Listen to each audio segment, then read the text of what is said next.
আমার ছাদ বাগানে 4টি লঙ্ঘনের গাছ রয়েছে। এই যে দেখুন 4টি লঙ্ঘনের গাছ।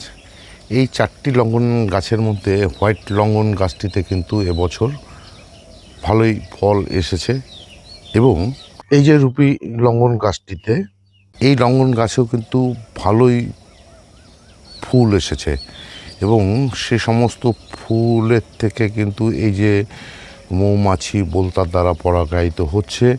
আর একটি লঙ্ঘন গাছ যার আইডি হচ্ছে পিংপং, এটাতেও কিন্তু এই যে দেখুন ফুল আসতে শুরু করেছে।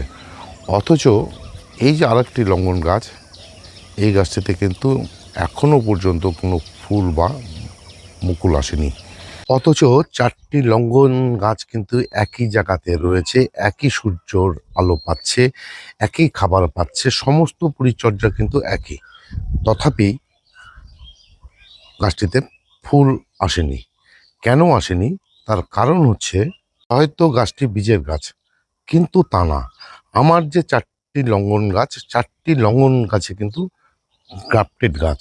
লঙ্ঘন গাছ কিনতে গেলে বা লঙ্ঘন গাছ ছাদ বাগানে লাগাতে গেলে দেখে নিতে হবে গাছটি গ্রাফটেড কিনা। যদিও এই গাছটি কিন্তু গ্রাফটেড গাছ, সবকটি গাছে কিন্তু গ্রাফটেড গাছ। এই যে দেখুন, এই যে দেখুন, এই যে দেখুন।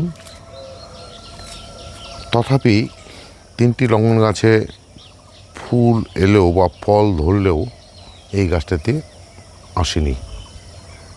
কেন আসেনি সেটাই হচ্ছে, এটাকে অনুসন্ধান করতে হবে বা জানতে হবে। আর এটাই ছিল আজকের ছোট্ট একটি ভিডিও।